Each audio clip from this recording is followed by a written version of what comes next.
Bom dia, amados irmãos. Nós daremos sequência ao nosso estudo do Apocalipse nesse domingo, hoje sem presença dos irmãos aqui na igreja, mas creio que aqueles que estão em casa conseguirão acompanhar perfeitamente o nosso estudo do dia de hoje. Nós falamos anteriormente e vimos nos capítulos 12, 13 e 14 do Apocalipse a história lá de Satanás, do dragão, a vinda do anticristo, o falso profeta, né? Assim como toda aquela perseguição da igreja, da falsa e da verdadeira igreja. Agora hoje estudaremos os capítulos 15 e 16 do Apocalipse, porque ele é um capítulo de um assunto só. Então teremos que estudar os dois capítulos simultaneamente. Eu convido os irmãos, então, à leitura desses capítulos. Vi no céu outro sinal grande e admirável, 7 anjos tendo os 7 últimos flagelos, pois com este se consumou a cólera de Deus. Vi como que um mar de vidro mesclado de fogo, e os vencedores da besta, da sua imagem e do número do seu nome, que se achavam em pé no mar de vidro, tendo harpas de Deus, e entoavam o cântico de Moisés, servo de Deus, e o cântico do Cordeiro, dizendo: Grandes e admiráveis são tuas obras, Senhor Deus Todo-Poderoso. Justos e verdadeiros são os teus caminhos, ó Rei das nações. Quem não temerá e não glorificará o teu nome, ó Senhor? Pois só tu és santo. Por isso todas as nações virão e adorarão diante de ti, porque os teus atos de justiça se fizeram manifestos. Depois destas coisas, olhei e abriu-se no céu o santuário do tabernáculo do testemunho, e os 7 anjos que tinham os 7 flagelos saíram do santuário, vestidos de linho puro e resplandecente e cingidos ao peito com cintas de ouro. E então um dos 4 seres viventes deu aos 7 anjos 7 taças de ouro, cheias da cólera de Deus, que vive pelos séculos dos séculos. O santuário se encheu de fumaça procedente da glória de Deus e do seu poder, e ninguém podia penetrar no santuário, enquanto não se cumprissem os 7 flagelos dos 7 anjos. Ouvi, vinda do santuário, uma grande voz, dizendo aos 7 anjos: Ide e derramai pela terra as 7 taças da cólera de Deus. Saiu, pois, o primeiro anjo e derramou a sua taça pela terra, e aos homens portadores da marca da besta e adoradores da sua imagem sobrevieram úlceras malignas e perniciosas. Derramou o segundo a sua taça no mar, e este se tornou em sangue como de morto, e morreu todo ser vivente que havia no mar. Derramou o terceiro a sua taça nos rios e nas fontes das águas, e se tornaram em sangue. Então ouvi o anjo das águas dizendo: Tu és justo, tu és, que eras e que és o santo, pois julgastes essas coisas. Porquanto derramaram sangue de santos e de profetas, também sangue eles têm dado a beber. São dignos disso. Ouvi do altar que se dizia: Certamente, ó Senhor Deus Todo-Poderoso, verdadeiros e justos são os teus juízos. O 4º anjo derramou a sua taça sobre o sol, e foi-lhe dado queimar os homens com fogo. Com efeito, os homens se queimaram com intenso calor, e blasfemaram o nome de Deus, que tem autoridade sobre estes flagelos, e nem se arrependeram de lhes darem glória. Derramou o 5º a sua taça sobre o trono da besta, cujo reino se tornou em trevas, e os homens remordiam a língua por causa da dor que sentiam, e blasfemaram o Deus do céu por causa das angústias e das úlceras que sofriam, e não se arrependeram de suas obras. Derramou o 6º a sua taça sobre o rio Eufrates, cujas águas secaram, para que se preparasse o caminho dos reis que vêm do lado do nascimento do sol.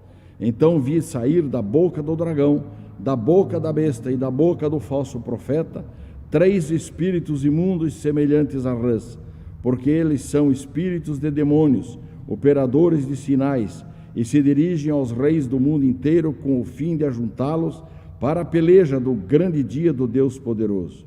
Eis que venho como vem o ladrão. Bem-aventurado aquele que vigia e guarda as suas vestes para que não ande nu e não se veja a sua vergonha. Então os ajuntaram no lugar que em hebraico se chama Armagedon. Então derramou o sétimo anjo a sua taça pelo ar, e saiu grande voz do santuário do lado do trono, dizendo: feito está. E sobrevieram relâmpagos, vozes e trovões, e ocorreu grande terremoto, como nunca houve igual desde que há gente sobre a terra. Tal foi o terremoto forte e grande. E a grande cidade se dividiu em 3 partes, e caíram as cidades das nações. E lembrou-se Deus da grande Babilônia para dar-lhe o cálice do vinho do furor de sua ira. Todas as ilhas fugiram, e os montes não foram achados. E também desabou do céu sobre os homens grande saraivada, com pedras que pesavam cerca de 1 talento. E por causa do flagelo da chuva de pedras, os homens blasfemaram de Deus, porquanto seu flagelo era sobremodo grande. Oremos. Santo Deus e Pai eterno, nós abrimos a Tua palavra, procedemos à leitura, e agora, Senhor Deus, pedimos a Ti que nos ajude no ensino e na interpretação das mesmas. E em nome de Jesus é que oramos. Amém. Amados, nós vemos aqui no capítulo 15 e 16 os aspectos do juízo de Deus sobre a grande Babilônia, ou sobre os ímpios que se recusaram ao chamado arrependimento. Nós já aprendemos, já te falamos aqui, que o livro do Apocalipse ele tem 7 grandes seções. São seções paralelas e progressivas, que tratam sempre do mesmo assunto, a história da igreja, desde o nascimento de Cristo, da sua morte e ressurreição, até a existência da igreja, até a segunda vinda de Cristo e a sua vitória final. São sempre mesmas histórias, sob ângulos diferentes, mas e com intensidade cada vez maiores. Então são 7 composições paralelas de histórias, mas com focos bastante específicos. Esse capítulo 15 e 16, os 2 capítulos formam uma unidade, em que um representa o outro. No versículo 15, no primeiro do capítulo 15, nós vemos aqui a menção dos anjos, dos 7 anjos e dos 7 últimos flagelos. E do 16 descreve esses anjos, cada um derramando a sua taça com a sua ira de Deus sobre a terra. Existe então aqui uma espiral crescente nesse efeito do juízo de Deus, enquanto que lá nos selos e trombetas nós vimos destruição parcial. 1/3 da humanidade era afligida por cada trombeta que era tocado. Esse último ciclo aqui é o ciclo das taças, isto é, do julgamento final de Deus sobre a humanidade, o juízo final sobre toda a criação. É uma onda que repentina e final da cólera de Deus. Isso significa o quê? Que a paciência de Deus tem limite.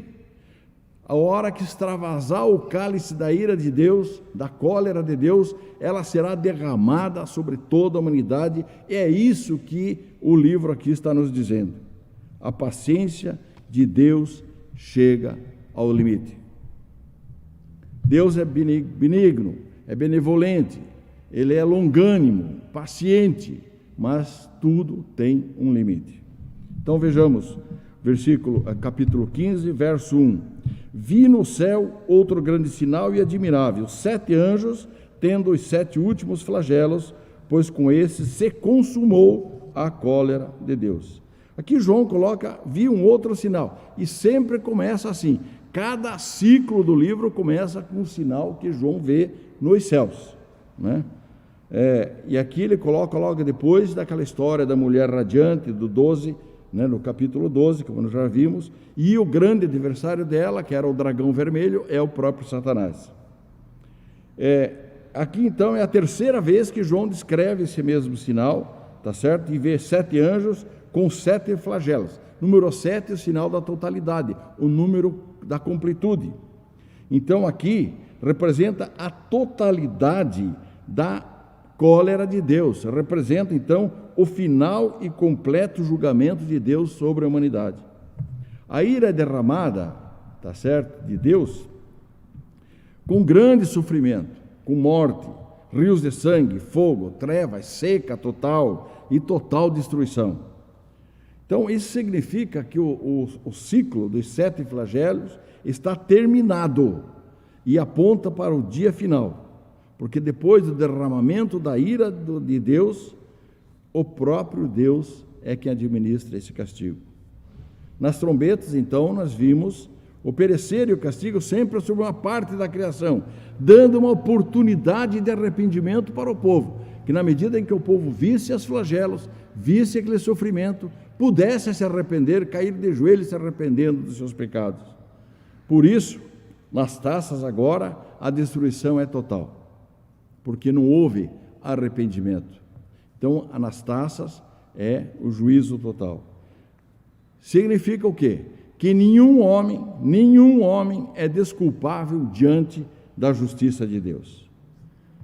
Aqui, nesses capítulos que vocês vão ver, não são interpretações literais, mas ilustrações. Para quê? Para descrever que o ímpio que combateu a igreja, que apostatou da fé, que fez oposição a Deus, que perseguiu a igreja, no dia do juízo, ele não tem para onde correr.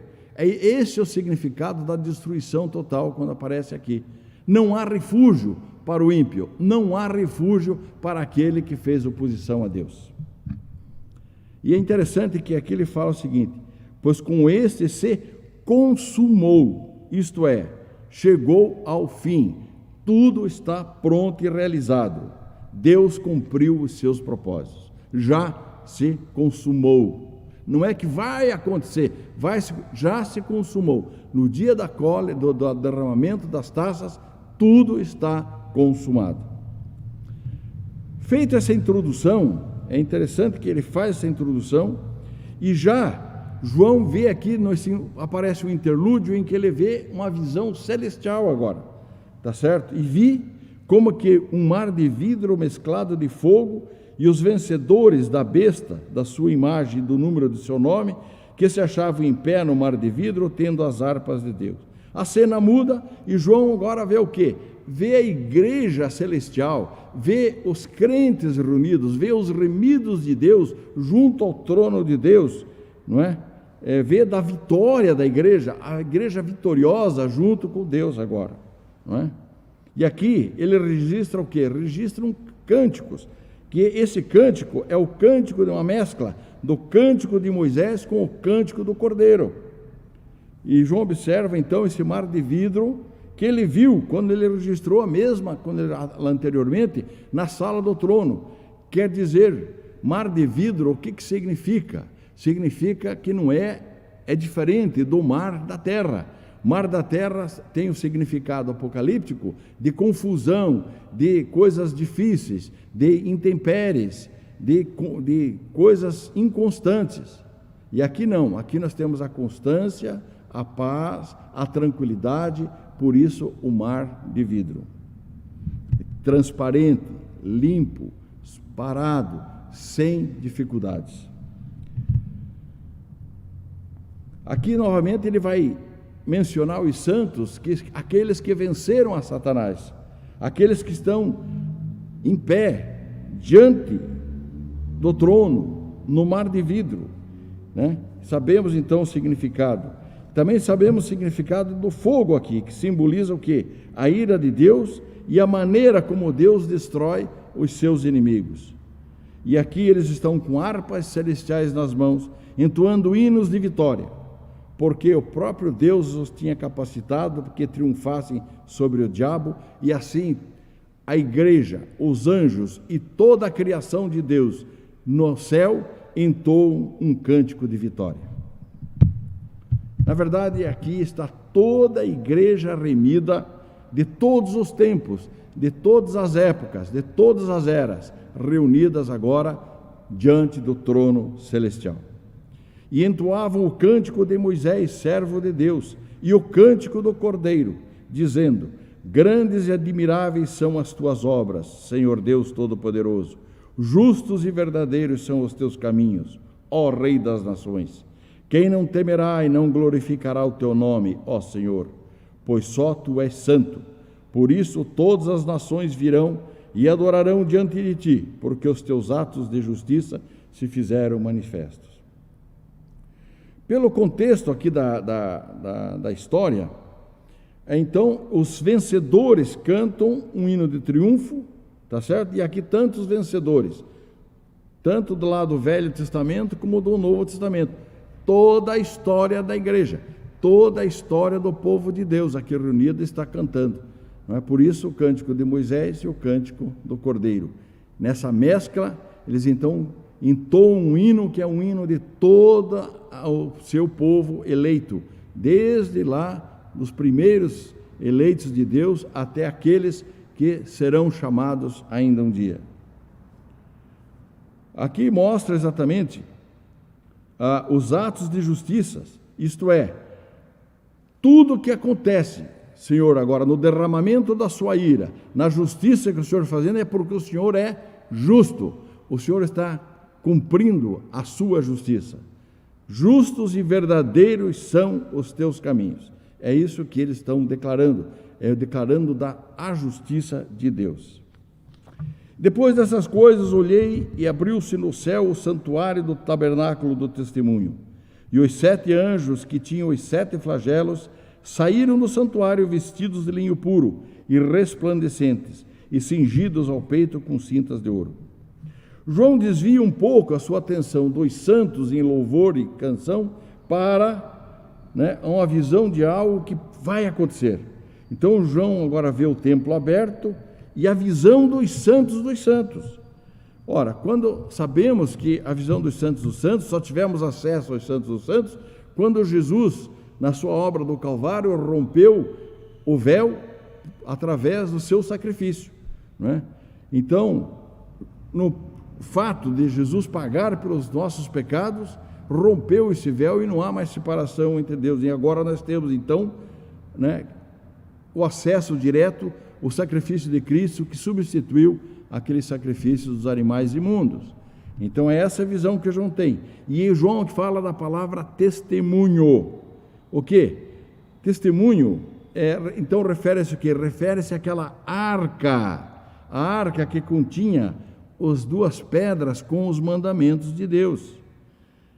Por isso ele fala em testemunho. Os 10 mandamentos, não, o quê? São um testemunho do quê? Das transgressões do povo, que vai trazer então em cima do povo o julgamento e a condenação de Deus. Portanto, aqui eu quero dizer o seguinte, que o julgamento divino flui da própria presença de Deus e do testemunho da lei de Deus que ele deixou para o seu povo.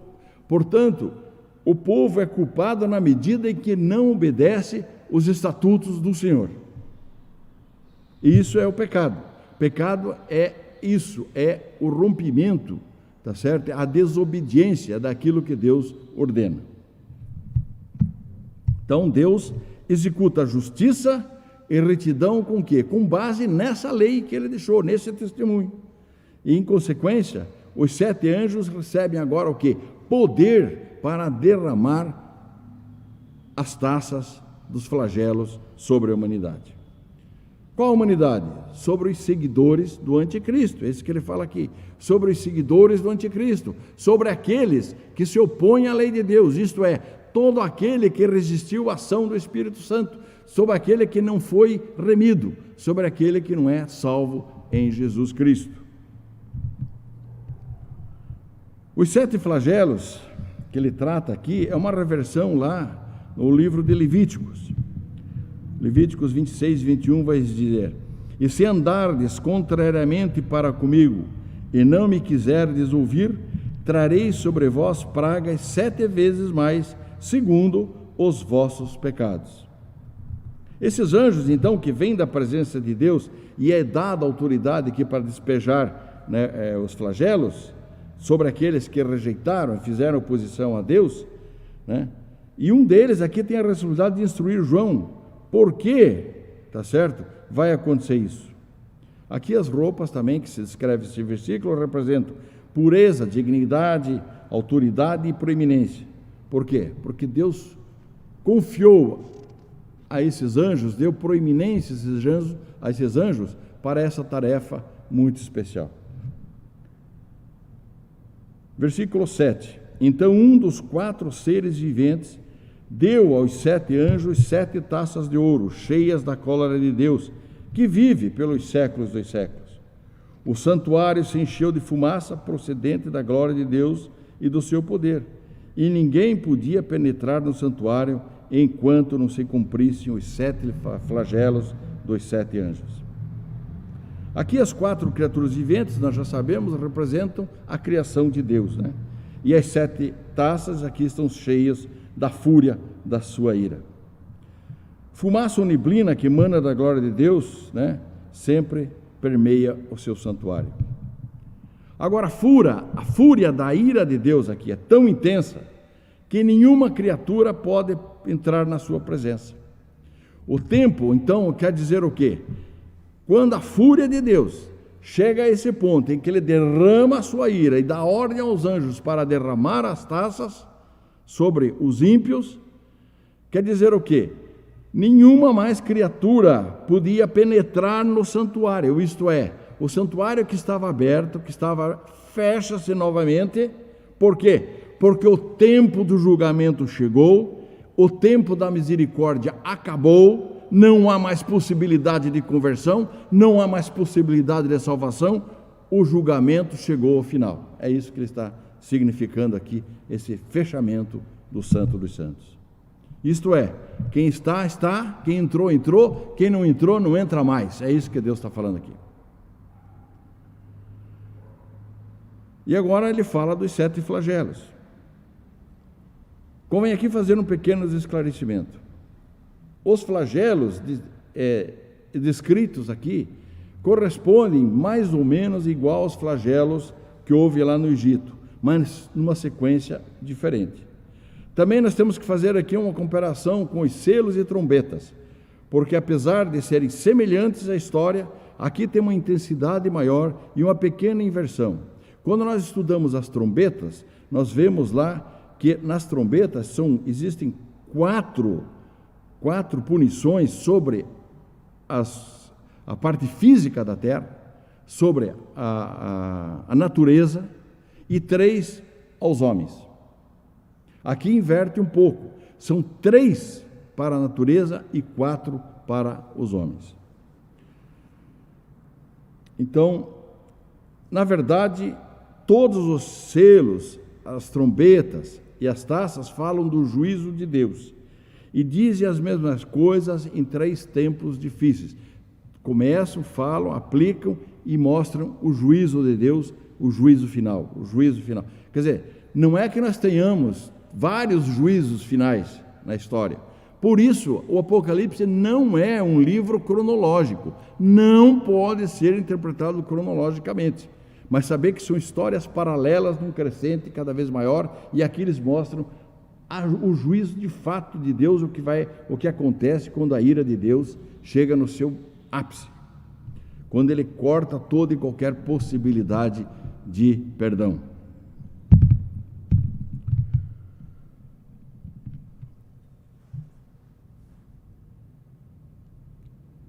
Com isso, nós adentramos agora ao capítulo 16, que é uma continuidade do mesmo assunto. Ouvi, vinda do santuário, uma grande voz dizendo aos 7 anjos: Ide e derramai pela terra as 7 taças da cólera de Deus. Saiu, pois, o primeiro anjo e derramou sua taça pela terra. E aos homens portadores da marca da besta e adoradores da sua imagem sobrevieram úlceras malignas e perniciosas. Ora, aqui é a própria voz que vem de Deus, do santuário, dizendo aos anjos, dando uma ordem: derrame as taças. E o primeiro anjo vem e derrama a sua taça. E essa taça vai acontecer o quê? Vai gerar o quê? Úlceras, feridas. É uma doença terrível que acontece aqui, não é?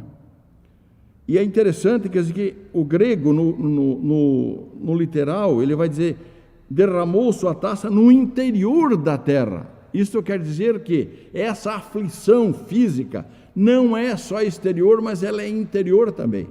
Ela atinge a humanidade por fora e por dentro. Todos aqueles que são adoradores da besta. Quem são os adoradores da besta? Todos aqueles que fazem parte da falsa igreja, da grande Babilônia, da grande meretriz. Isto é, todos aqueles que não comungam com o nome de Cristo. Todos aqueles que rejeitaram o nome de Cristo, que rejeitam a Cristo e combatem a sua igreja. A falsa igreja também está incluído aqui. Todo o joio está incluído aqui. Mesmo aqueles nominais que possam estar nas igrejas, mas eles fazem parte da grande meretriz, da grande Babilônia. E aqui apenas os remidos de Deus, os eleitos de Deus, a sua igreja é que fica fora deste castigo. Que todo o resto do mundo vai sofrer com essas úlceras malignas. Entender aqui que não há uma limitação geográfica. Toda a humanidade aqui é afetada.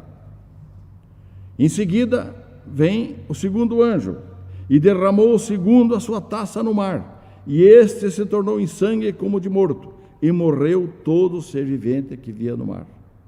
Diferentemente lá da trombeta, onde 1/3 das criaturas morrem, aqui na intensidade maior, ele nos diz que toda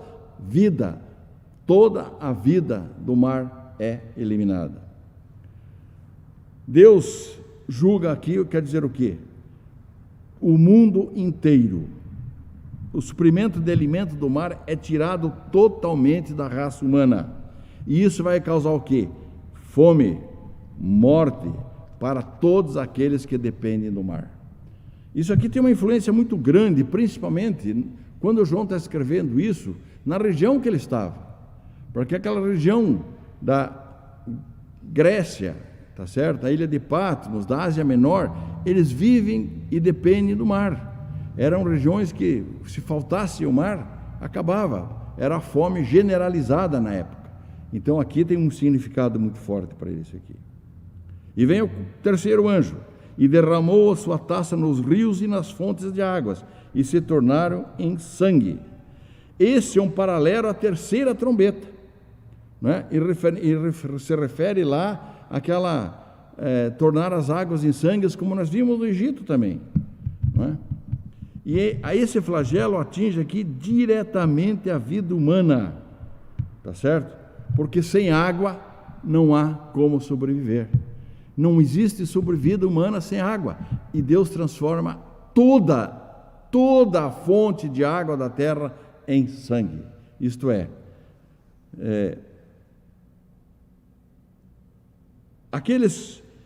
quando nós vimos lá o clamor dos santos, da voz dos santos e dos mártires, debaixo do altar de Deus, clamando: até quando, Senhor Deus, o Senhor vingará o nosso sangue? Aqui está a vingança, através do próprio sangue. Aqueles que derramaram o sangue dos mártires da igreja, dos mártires dos seguidores de Jesus Cristo, agora beberão do sangue da ira. Interessante que nesse momento, né, aparece aqui um pequeno interlúdio, e que vem esse anjo dizendo: tu és justo, e tu que és e que eras o santo, pois julgastes essas coisas.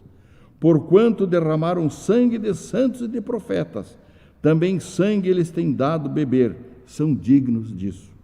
Ouvi do altar que se dizia: certamente, ó Senhor Deus, Todo-Poderoso, verdadeiros e justos são os seus juízos. Isto é a justiça de Deus, punição adequada ao crime que eles cometeram. A santidade de Deus não tolera a injustiça, e seus julgamentos são sempre justos e retos. Nós temos que entender que aqueles que confessam seus pecados e se arrependem, recebem da graça de Deus, tá certo? Agora, os que se recusam a receber a graça e não se arrependem, vão ter o castigo merecido. Eu já vi pregações que se fala em que Deus não castiga, em que Deus não pune, em que Deus é amor. E nós escutamos muito isso. Isto é o falso evangelho. Esse não é o verdadeiro evangelho. O verdadeiro evangelho fala do amor e da justiça de Deus que caminham juntos. Deus é misericordioso ao ponto de sacrificar o próprio Filho dele para remir aqueles seus eleitos. Mas ao mesmo tempo é justo e vingador dos mártires, daqueles que morrem pela palavra deste mesmo Filho. A palavra sangue aqui é repetida várias vezes. E a punição desses seguidores, então, aqui, é beber deste sangue. Beber sangue é um ato abominável por si só, mas não tem que ser aqui tomado literalmente, tá certo? Pode significar um conflito que pode resultar numa grande carnificina que gerou esse sangue todo, ou Deus mesmo, tá certo? Na sua ira e no seu poder pode e tem poder para isso, de transformar toda a água em sangue. E vem um tributo a Deus cantado, testemunhando então dessa justiça de Deus, que fez justiça aos mártires, aqueles que testemunharam de Jesus Cristo. E esses então agora estão sendo vingados, aqueles que tiveram seu sangue derramados, os decapitados pelas perseguições. A igreja sofre perseguição. Amados, não existe evangelho fácil. O verdadeiro evangelho prega que a igreja sofre perseguição. Ser crente de Jesus Cristo é estar pronto a isso. Estar pronto a abandonar as coisas do mundo, tomar a cruz de Cristo e seguir Jesus. Isto é o verdadeiro evangelho. Custe o que custar. Não existe esse evangelho bonzinho, tá certo? De prometer maravilhas, de prometer coisas boas. Este é o falso evangelho que faz parte da grande Babilônia também. Nós temos que entender isso. Amados, compreendam de que o evangelho é a porta estreita. Seguir o evangelho de Jesus Cristo é renunciar ao mundo e seguir a Jesus. Ora, como não há como servir a dois senhores, não há como servir aos dois. Testemunhar de Jesus é morrer por ele. Por isso, a palavra grega é martírios, é igual ao testemunho. Testemunho, o que é? Testemunha, martírios, significa ser martirizados pelo testemunho de Jesus, ir à morte se for necessário, se for preciso. E era isso que vinha acontecendo naquela época. A igreja estava sendo martirizada, perseguida, os crentes eram decapitados, eram incendiados, queimados vivos, derramavam o seu sangue pelo testemunho de Jesus. Isso é ser testemunha. E são essas testemunhas que clamam essa vingança. E Deus aqui aplica a vingança sobre todos aqueles que ocasionaram isso. Os anticristos, os seguidores da besta, os seguidores de Satanás, que formam a falsa igreja, que formam a grande Babilônia, que aqui Deus então agora está dando a sentença final sobre tudo isso.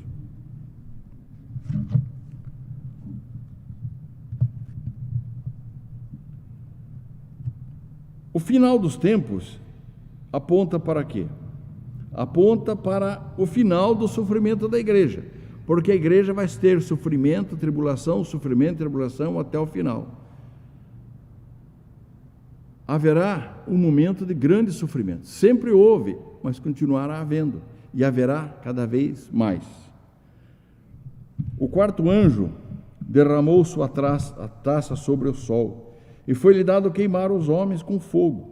Com efeito, os homens se queimaram com intenso calor, e blasfemaram o nome de Deus, que tem autoridade sobre esses flagelos, e nem se arrependeram para lhe darem glória.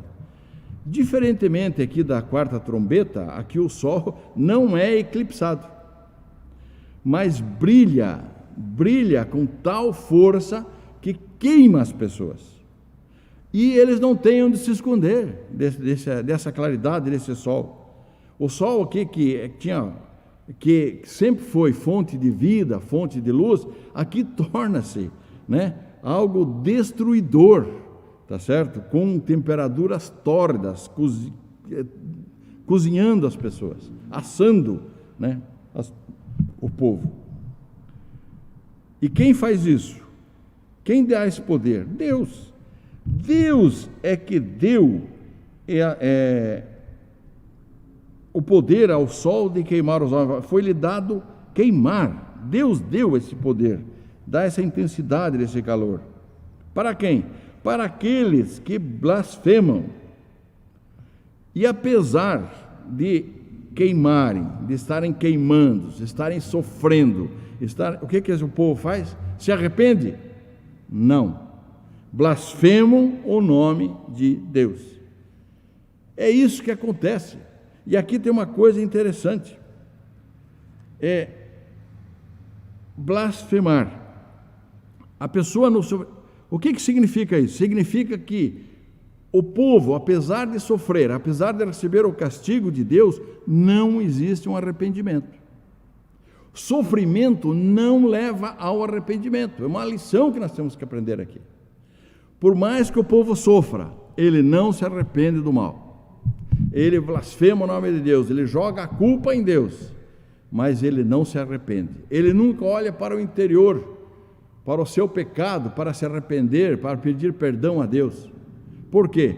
Porque para se arrepender, para compreender a sua pecaminosidade, precisa da graça redentora de Deus. E se Deus não der essa graça, não há arrependimento e, portanto, não há salvação. Salvação é isso, meus irmãos. Salvação vem de Deus. O arrependimento vem do próprio Deus. É Deus que coloca no coração do homem a capacidade de se reconhecer pecador, se arrepender, mudar de vida e seguir Jesus Cristo. A humanidade, por mais que sofra, não tem arrependimento. Pelo contrário, quanto mais flagelo sofrer, mais vai blasfemar o nome de Deus, mais vai ironizar a palavra de Deus, mais vai clamar por outros deuses, outras situações. Ele faz aliança com quem for, menos com Deus, porque o coração está endurecido. E o santuário já fechou nesse momento. Não há mais essa possibilidade também. Portanto, aqui o juízo final. Quando acontece isso, não há possibilidade, não haverá segunda oportunidade para mais ninguém. A oportunidade é agora. A oportunidade é hoje. Então, quando Deus age na vida do crente, ele liberta do pecado. O ímpio não. O ímpio ele é abandonado. Não há possibilidade dele entender isso, não é? Então Deus entrega o ímpio aos seus próprios pecados. Nós vemos isso lá em Romanos, capítulo 1 de Romanos, nos versos 18 em diante, fala claramente isso, dizendo o quê? Os homens não se arrependeram, adoraram a criatura, adoram criaturas de Deus, e Deus então os entrega às suas as infâmias paixões, para que eles cometam pecado, recebendo pecado até entre os seus corpos, entre si, abandonam as coisas naturais da vida, né? E ali eles vão se degradando, e vão piorando, e Deus entrega então à destruição total àqueles homens. É isso que acontece. É isso que está falando aqui, não é? Fala aqui que o povo de Deus está protegido, mas os descrentes que blasfemam é que são atingidos, não é? Aqui tem uma ligação muito forte, não é? Um contraste quando Jesus lá liberta seu povo, não é? Do cativeiro do pecado, e liberta do cativeiro lá do Egito, e o povo liberto, está salvo pelo sangue de Jesus, mas o restante não. O restante não há entendimento, e por mais que ele sofra, sofrimento não leva a arrependimento. Verso 10: derramou o quinto anjo a sua taça sobre o trono da besta. cujo reino se tornou em trevas, e os homens remordiam a língua por causa da dor que sentiam. E blasfemaram o Deus do céu por causa das angústias e das úlceras que sofriam, e não se arrependeram de suas obras. Aqui o quinto flagelo afeta quem? O trono da besta. O que é o trono da besta? O império espiritual do próprio Satanás. O trono da besta é um trono espiritual descrito como o poço do abismo, não é? Ao mundo inteiro. Traz então o que? A quinta taça traz uma escuridão espiritual sobre todos os seguidores de Satanás. Então, a escuridão espiritual começou lá onde? Começou na queda do homem, continua se espalhando, e agora chega na sua fase mais crítica, na sua fase final, onde toda a escuridão, e mesmo com todo esse sofrimento, com toda a escuridão, com todos os homens ímpios não se voltam a Deus. Antes, blasfemam o Deus da criação.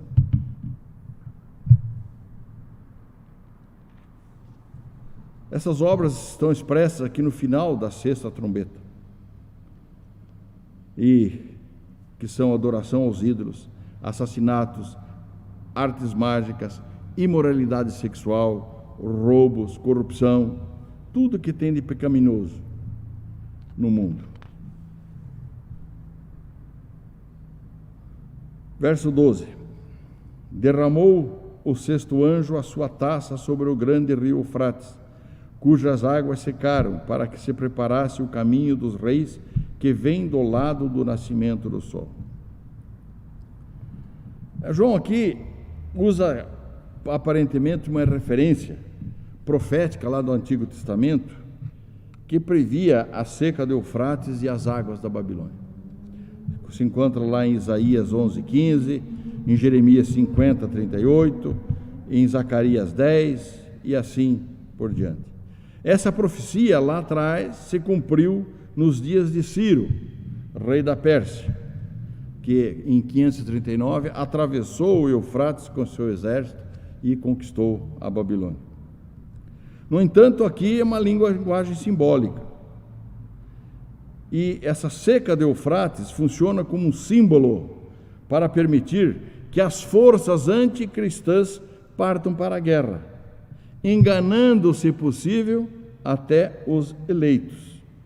Visando o quê?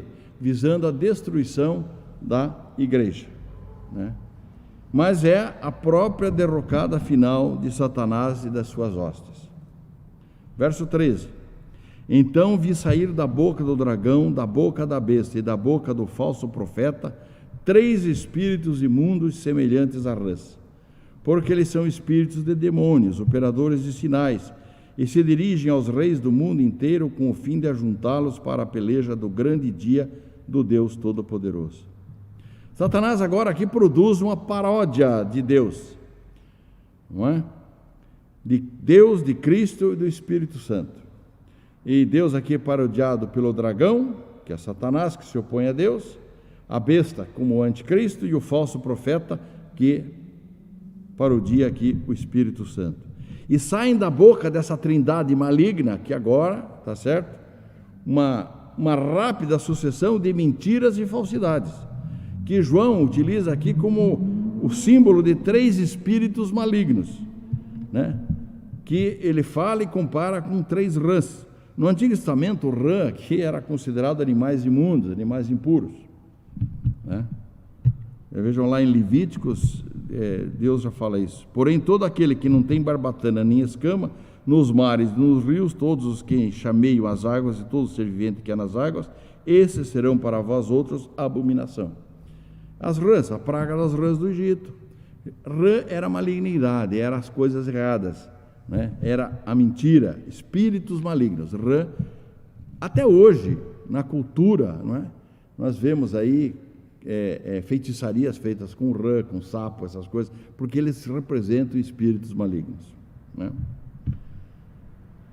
E se refere aqui figurativamente a isso, porque espírito maligno, eles são mentirosos, traiçoeiros, abomináveis, eles são aqueles que enganam, não é? Nada que eu tenha contra a rã, não, viu? Podem ficar tranquilos.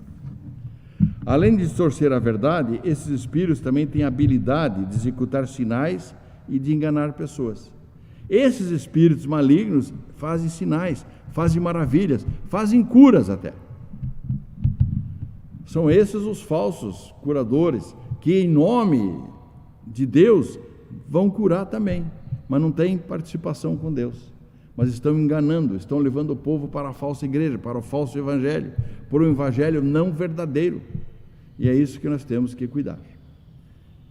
Não estou me referindo especificamente aqui a nenhuma denominação ou igreja. Isso existe em toda a igreja cristã.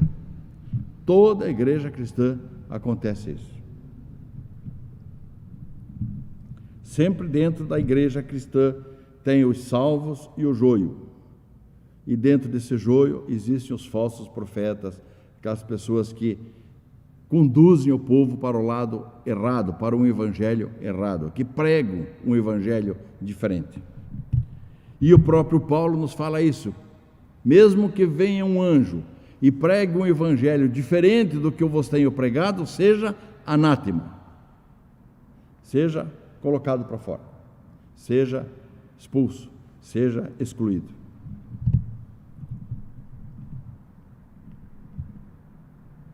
Então, esse espírito maligno que distorcem a realidade, que pregam mentiras, não é? E enganam países e governantes inteiros. E essas multidões iludidas fazem agora guerra contra o Deus Todo-Poderoso. E embora aqui o João aqui mencione o grande dia, né? O grande dia, tá certo? O dia do Deus Todo-Poderoso, Satanás está sempre travando essas batalhas, dia após dia, dia após dia, desde a queda. Ele vem trabalhando, cada vez com maior intensidade apenas. Por que ele está aumentando e atropelando as coisas para essa batalha? Porque o tempo dele está acabando.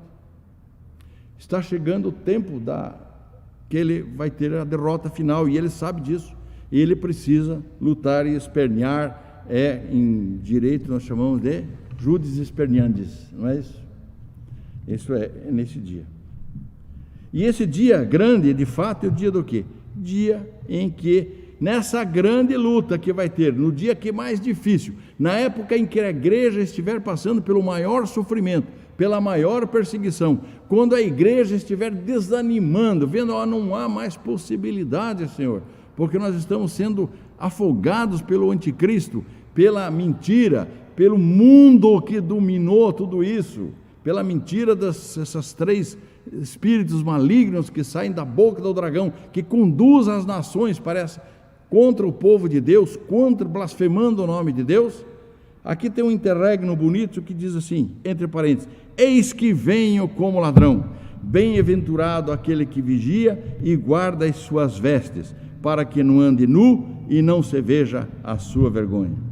Ora, então, no meio desse mal todo, dessa imunda de impiedade, quando parece que Satanás está dominando tudo, surge quem? A figura do nosso Salvador, Jesus vencedor. Esse é o consolo, que Jesus é o vencedor.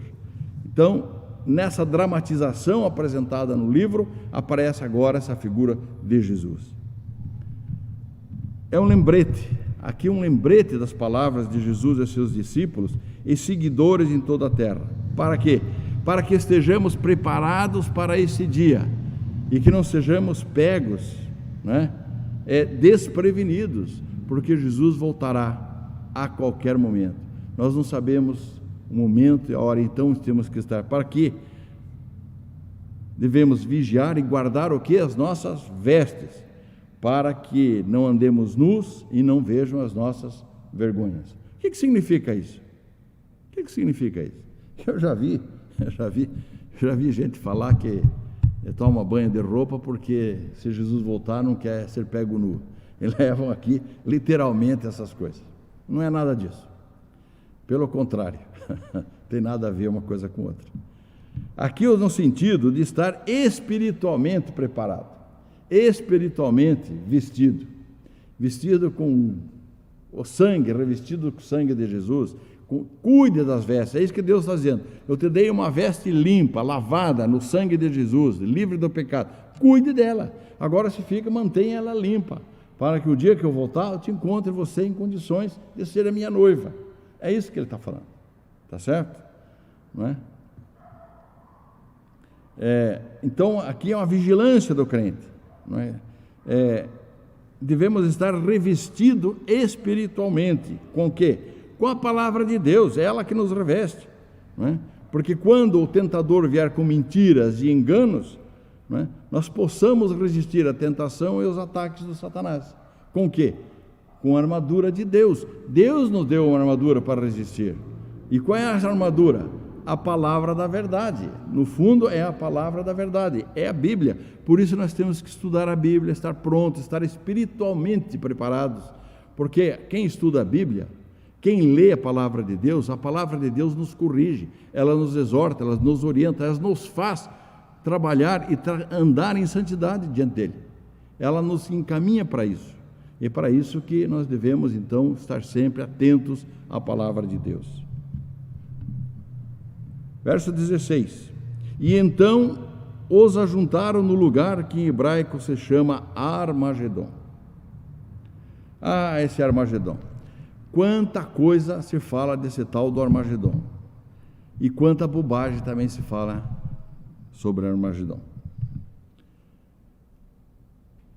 Se nós levarmos para a transliteração no hebraico, pode ter sido aqui esse Armagedon a própria cidade de Megido. É um lugar geográfico, onde as batalhas ocorreram lá no passado, onde Deus livrou seu povo. Local onde Deus, nós vemos lá em Juízes, onde Deus livrou o seu povo. Era um povo pequeno, cercado por grandes exércitos, e a ação de Deus ali que livrou o seu povo. Esse é o significado de Armagedon. Armagedon é sempre que Deus interfere para salvar o seu povo, não tem significado geográfico, não vai ser lá, nem teria sentido literal isso. Quem conhece o local lá de Megido vai ver que lá não cabe nada, não cabe muito pouca gente, nem teria como fazer uma batalha, e não teria sentido uma batalha terrestre naquele lugar. Teria sentido um exército de Satanás numa batalha terrena, lançando míssil, lançando foguete, contra quem? Contra as hostes espirituais de Deus? Não tem sentido nenhum. Seria um absurdo total isso aqui. Aqui fala de uma questão espiritual, não é? Vejam que tanto que os pais da igreja nunca ligaram a questão Megido, ou seja, o lugar geográfico, a esse versículo. Sempre aqui é um dado escatológico. O que é plausível entender então de Armagedon? Um símbolo pelo qual Deus liberta seu povo do dano e demonstra o seu poder e majestade para destruir os seus inimigos. Esse é o símbolo. Armagedon é o símbolo de toda a batalha, na qual, quando a necessidade dos fiéis é muito grande, pela opressão do exército maligno que tem, Deus interfere, Deus intervém, Deus vem em defesa do seu povo. Por isso, que Armagedon é o nome da sexta taça. E aí vem a sétima taça. E então derramou o sétimo anjo a sua taça pelo ar, e saiu grande voz do santuário do lado do trono, dizendo: feito está. Significa o quê? Que tudo está consumado. O sétimo flagelo afeta o ar. Ele dispõe no ar. Tá certo? Por quê? Sem ar, ninguém sobrevive. Tudo morre. Aqui, em todo caso, devemos considerar sempre de maneira simbólica. E quer dizer o quê? O ar, aquela potestade do ar, aquele efeito diabólico que ele tinha domínio, acabou. Deus destruiu. O apóstolo Paulo mesmo diz que Satanás é o príncipe da potestade do ar. E aqui o conteúdo da sétima taça está dizendo o quê? Está concluso, está terminado. Ponto. Não há mais possibilidade nenhuma. Vitória final de Cristo. E sobrevieram então relâmpagos, vozes e trovões, e ocorreu um grande terremoto, como nunca houve igual desde que há gente sobre a terra. Tal foi o terremoto forte e grande. Muda aqui o cenário, né? E após o término dos flagelos, são sinais que descrevem a presença de Deus que ainda está no seu julgamento. E aqui tem raios, trovões, estrondos, e descreve a sala do trono. E Deus expõe aqui e Deus está demonstrando o que aqui nessa figura? Que o seu julgamento é como um terremoto tremendo, que vem e destrói e faz e acontece. E a grande cidade se dividiu em 3 partes. E caíram as cidades das nações, e lembrou-se Deus da grande Babilônia, para dar-lhe o cálice do vinho do furor da sua ira. É uma linguagem aqui apocalíptica. Revela a destruição das cidades do mundo. A grande cidade refere-se a Babilônia, grande, simboliza seu poder, e que simboliza o quê? O poder mundial anticristão que persegue o povo de Deus. Dividir em 3 partes é uma expressão idiomática que significa o quê? Destruir totalmente. Isto é, todos os argumentos filosóficos, alegações humanas que foram apresentadas contra o conhecimento de Deus estão totalmente demolidas. Vejam lá, segunda carta de Paulo aos Coríntios, capítulo 10, versos 4 e 5. Porque as armas da nossa milícia não são carnais, e sim poderosas em Deus, para destruir fortalezas, anulando nós sofismas e toda altivez que se levante contra o conhecimento de Deus, elevando cativo todo pensamento à obediência de Cristo. E termina o capítulo então dizendo que todas as ilhas fugiram e os montes não foram achados, e também desabou do céu sobre os homens grandes sarevadas, com pedras que pesavam cerca de 1 talento, e por causa do flagelo da chuva de pedras, os homens blasfemaram de Deus, porquanto seu flagelo era sobremodo grande. Não tem jeito. E o que ele está mostrando aqui? Mesmo diante no inferno, quando esse povo estiver no inferno, sofrendo no inferno, vão continuar blasfemando contra Deus, mesmo no sofrimento. Não há arrependimento. A visão das ilhas aqui, né, é um retrato do julgamento apenas. A terra então é transformada, Deus está sentado. Vamos imaginar uma sarevada de pedra de 1 talento. 1 talento é discutível, mas o peso médio seria 45 quilos, mais ou menos. Pedras de 45 quilos caindo esmagando as pessoas. Impossível? É meio difícil de entender isso. Mas há um tempo atrás, em Santa Catarina, numa chuva de granizo, caiu uma pedra de 35 quilos. Então, não é tão impossível assim. Deus pode fazer isso. O importante aqui é que todo homem que não se arrepende, tá certo? Haverá um julgamento. E mesmo sofrendo, o que mostra isso aqui? Mostra o juízo de Deus.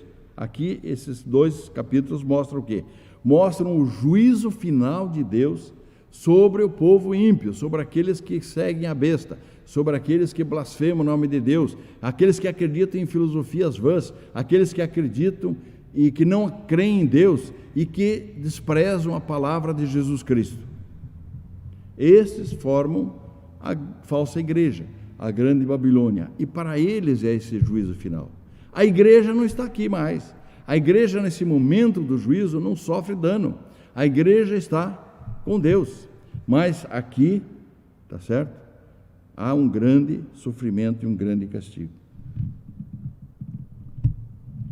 No coração dessa gente não há temor de Deus. E eles então não podem reconhecer os seus pecados. O que nós temos que entender é que o tempo do juízo está chegando para o mundo e chega no dia de cada ímpio que morre. Para cada pessoa que morre, cristão ou ímpio, chega o dia do juízo final, e nós passaremos pelo tribunal do Senhor, e o ímpio será castigado no inferno, que está reservado para Satanás, seus anjos e seus seguidores, isto é, todos aqueles que não seguem a Deus. Então, quem não segue a Deus vai ter essa destruição total. E por mais que sofra, por mais que Deus aplique as taças da ira, toda essa cólera de Deus em cima da humanidade, não haverá arrependimento. Horrenda coisa é cair nas mãos do Deus vivo. Por isso, nós ainda estamos no tempo do arrependimento. Nós ainda estamos no tempo de pregar o Evangelho, de proclamar a palavra de Deus. E Deus, na sua infinita misericórdia, pode aplicar, através da sua graça maravilhosa, esta palavra no coração daqueles que são seus eleitos. Portanto, é tempo de arrependimento, é tempo de oportunidade, e oportunidade de reconciliação é hoje. Se você está afastado de Deus, se você está longe das palavras de Deus, se reconcilie, porque o juízo de Deus chegará, e quando chegar, fechará o santo dos santos, e não haverá mais oportunidade. Que Deus nos abençoe, que nós possamos entender essa mensagem tão forte, tão dinâmica e tão atual para todos nós da Igreja de Jesus Cristo. Muito obrigado, meus irmãos, que Deus nos abençoe no restante desse dia.